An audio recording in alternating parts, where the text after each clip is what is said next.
राति पाहिले आंदोलन को ओह्लाइब ओमसा बंद रहिबो स्वास्थ्य सेवा। राति पाहिले डाक्तर दिवस रु बंद रहिबो रोगी सेवा। कारण 10 दफा दाबी नहीं आसंता काली ठारू डाक्तर माने आंदोलन को ओह्लाइबे। फଳରେ बालेश्वर जिला मुख्य चिकित्सालय रे रोगी सेवा बंद रहिबो। एपरिकी जरूरीकालीन सेवा मध्य बंद रहिबो बोली ओमसा पक्षरु चेतावनी दिया जाइछि। पूर्वरु मध्य समान दाबी नहीं बालेश्वर जिला मुख्य चिकित्सालय रे डाक्तर माने अधिक धारणा देइथिले। परवर्ती समय रे सेमाने समान दाबी नहीं 2 घंटिया धारणा देइथिले।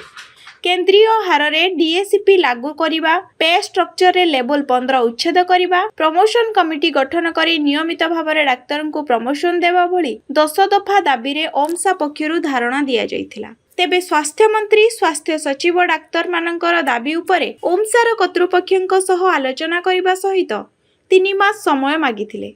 एथिरे राजी होई डाक्तर माने धारणारू ओहरी थिले। मात्र आलोचना को 6 मास बीतिबाको बसिथिबा बेले सरकार ओमसा सह करिथिबा आलोचना रे रहीगला बोली ओमसा पक्षरु अभियोग होईछि। तेणु आसंता काली डाक्तर दिवस रु जिले में स्वास्थ्य सेवा सह एमरजेंसी सेवा मध्य बंद रहिबो बोली ओमसार राज्य संपादक डाक्तर संजीव प्रधान सूचना दैछन्ति। ओमसाठू काली जातीय डाक्तर दिवस रे डाक्तर माने डाक्तर सेवा करिवे नाही। दीर्घ 6 मास तले आमर 10 दफा दापी को जनवरी 9 तारिख दिन मंत्री, स्वास्थ्य सचिव, स्पेशल सेक्रेटरी एवं समस्त उच्चपदस्थ अधिकारी स्वास्थ्य परिवार कल्याण विभाग थिया समय से आमको दायित्व देते जे कथा देते जे आमको 3 मास समय आप दिंतु, आपण मैंने ए घंटिकिया 2 घंटिया ओपीडी बंद रू ओहरी जातु। जदि आम 3 मास भर न करवा ताले आपण जहाँ निष्पत्ति नवा कथा। 3 मास जाकि 6 मास हेले कौन गोटे दाबी प्रति से कर्णपात करूना।